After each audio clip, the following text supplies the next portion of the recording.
Praise the Lord. सबको हमारे प्रभु यीशु के मधुर नाम से आज हम एक खास विषय की ओर बढ़ते हैं, जिसका शीर्षक है या संदेश का नाम है सफल विश्वासी कैसे बने या मजबूत विश्वासी कैसे बने। प्रभु में प्यारे भाइयों और बहनों, आइए हम परमेश्वर के वचन के प्रकाश की ओर बढ़ते हैं, क्योंकि परमेश्वर के वचन के अनुसार यदि एक विश्वासी है तो जरूर मेरा मानना है कि वह अपने जीवन में सफल होगा। परंतु सफल होने के लिए किन किन बातों को हमें अपने जीवन में अपनाना और लागू करना होगा, इस बात को हम आज के संदेश में सुनेंगे। एक सफल और परिपूर्ण और पक्के विश्वासी के जीवन में 5 पॉइंट या 5 प्रकार की बातें होना जरूरी है, जो आज इस संदेश में मैं उम्मीद करता हूँ 5 मिनट के अंदर आज के प्रचार को आप तक सुना पाऊंगा। प्रियो, यदि आप एक पेड़ को देखें तो जो एक पेड़ का पौधा है, पहले उस पेड़ के पौधा को पहले उसके लिए सुरक्षा दिया जाता है और उसको पानी पटाया जाता है, फिर उसको खाद डाला जाता है, फिर उसको खोदकर उसका नींव को मजबूत किया जाता है, साथ ही साथ उसको हवा और धूप की आवश्यकता होती है। ये सारी बातें जो है उस पेड़ को बढ़ाने के मकसद से बहुत मेहनत किया जाता है। तब एक पेड़ जो है 20 साल के बाद अच्छा मजबूत होकर 10 साल के बाद फल देने वाला एक पेड़ बन जाता है।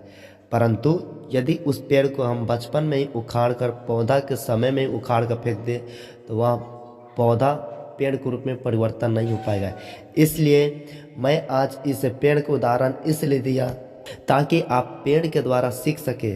पेड़ को पानी, धूप, सुरक्षा, खाद, हवा और बहुत चीज़ की ज़रूरत होती है और लंबे समय के बाद वह पेड़ बहुत बड़ा होकर अपने मालिक के लिए छाया देता है, फल देता है और बहुत सारे लकड़ी देता है, जिसके द्वारा बहुत सारा काम निकलता है और बहुत ज़रूरत पूरी हो जाती है। इसलिए यदि एक विश्वासी जब प्रभु में है तो वह विश्वासी के जीवन में सबसे पहले जो बातें हैं, एक विश्वासी अपने जीवन में पूरा यदि परफेक्ट होना है तो उसको अच्छा से पूरा अच्छा से प्रार्थना का जीवन होना अनिवार्य है। मरकुस 1:35 में प्रभु यीशु सिखाते हैं, प्रभु यीशु 3 बजे 4 बजे उठकर ही प्रार्थना में बैठ जाते थे और कभी जंगल में, कभी अपने घर में, कभी शिष्यों के साथ। इस तरह से उनका जीवन प्रार्थना में परिपूर्ण रहा। यदि आप चाहते हैं कि हम एक अच्छा विश्वासी बने तो सबसे पहले जो आपके जीवन का पहला स्तंभ, पहला निर्णय वो आपका प्रार्थना और आत्मिक जीवन को आगे बढ़ाना। प्रार्थना सुबह में, प्रार्थना दोपहर में, प्रार्थना शाम में, तीनों टाइम आधा घंटा प्रार्थना जरूर करें, परमेश्वर की दया है तो। यदि आप अपने जीवन में प्रार्थना का महत्व देंगे, आप अपने जीवन के हर क्षेत्र में परमेश्वर का विजय को पाएंगे। आप अपने जीवन में बहुत बड़ा अनुभव और चमत्कार और आशीष को प्राप्त कर सकते हैं। दूसरी बात है, जो आपको यदि पक्का विश्वासी बनना है तो आपको वचन यानी उत्पत्ति से प्रकाशित वाक्य तक बाइबल के अच्छा से वचन की जानकारी होना जरूरी है। यशायाह 66:2 में लिखा है, मैंने परमेश्वर कहा था, मैं इस दुनिया का सृष्टि करता हूँ, परंतु मैं सबको ध्यान नहीं देता हूँ। मैं उसी व्यक्ति को ध्यान देता हूँ जो वचन पढ़ता है और थरथराता है, यानी वचन को आदर करता है, वचन के सामने घुटना टेकता है, वचन के लिए आज्ञाकारी होता है, वचन के सामने सिर झुकाता है, वचन को अनुसरण और अनुकरण करता है।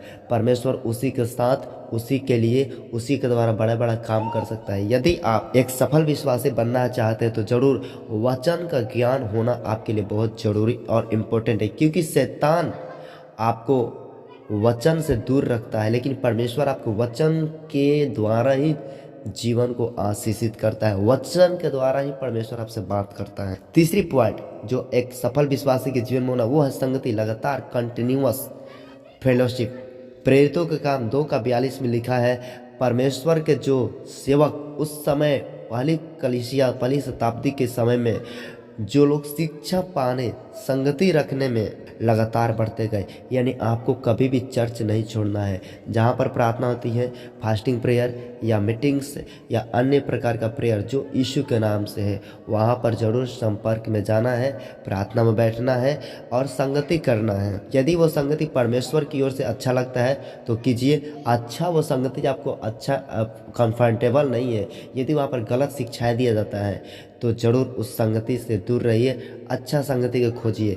ताकि अच्छे आशीष आपके लिए, अच्छा लीडर्स मिल सके, अच्छे आपके लिए पास्टर्स मिल सके। साथ ही साथ एक विश्वासी के जीवन में चौथा जो कार्य होना चाहिए, चौथा बात, वह है गवाही का जीवन। प्रेरितों 1:8 में लिखा, यीशु ने कहा, तुम जगत के छोर तक मेरे गवाह बनोगे। मसीह में प्रियो, एक अच्छा विश्वासी यदि परफेक्ट होना है तो हमेशा आप प्रभु के लिए गवाही देना है। यीशु मसीह प्रभु है। यीशु आपके जीवन को बदल सकता है। यीशु आपको चमत्कार कर सकता है। यीशु आपके जीवन में बड़ा बड़ा चंगाई दे सकता है। इस तरह का यीशु के बारे में प्रचार एवं गवाही देना बहुत जरूरी है। यदि ये विश्वासी यदि ऐसा करते तो जरूर इसका मतलब वो सिद्धता में बढ़ रहे हैं। और पांचवा जो आपके जीवन में होना चाहिए वह है प्रभु के लिए देना, प्रभु के लिए करना, परमेश्वर के राज्य के लिए, उसके काम के लिए, परमेश्वर के हाथों में, आपके हाथ में जो मिला है उसको प्रभु के काम के लिए देना। लिखा है 2 कुरिन्थियों उसका 9 अध्याय 6 वचन से लेकर 9 वचन तक लिखा है। पौलुस बताते हैं हर प्रकार के जो विश्वासी हैं वो अपने मन के अनुसार दान दे, दिल खोल कर दान दे, हर्ष से दान दे, खुशी से दान दे, प्रेम पूर्वक दान दे, क्योंकि जो जितना बोता है वह उतना ही काटेगा, और जो जितना ज़्यादा बोता वो ज़्यादा काटेगा। प्रभु यीशु ने कहा, जो हिला हिला कर देता है परमेश्वर उसको भी हिला हिला कर देता है, जो कंजूसी से देता है परमेश्वर उसको भी कंजूसी से देता है। यह डिसीजन आपको करना है। इसलिए आपके जीवन में प्रार्थना का जीवन, वचन का जीवन, संगति का जीवन, गवाही का जीवन और देने का जीवन यदि रहेगा तो आप परफेक्ट विश्वासी हैं। और हो सके तो पाप से दूर रहें। प्रभु आप सबों के साथ रहें। सबको जय मसीह। यदि आप चाहते हैं कि हमारा और वीडियो आप तक पहुंचे तो जरूर द लिविंग गॉड चैनल को सब्सक्राइब करें, लाइक तथा शेयर करना ना भूलें। आप अपना कमेंट्स में डालकर अपना राय को प्रकट कर सकते हैं।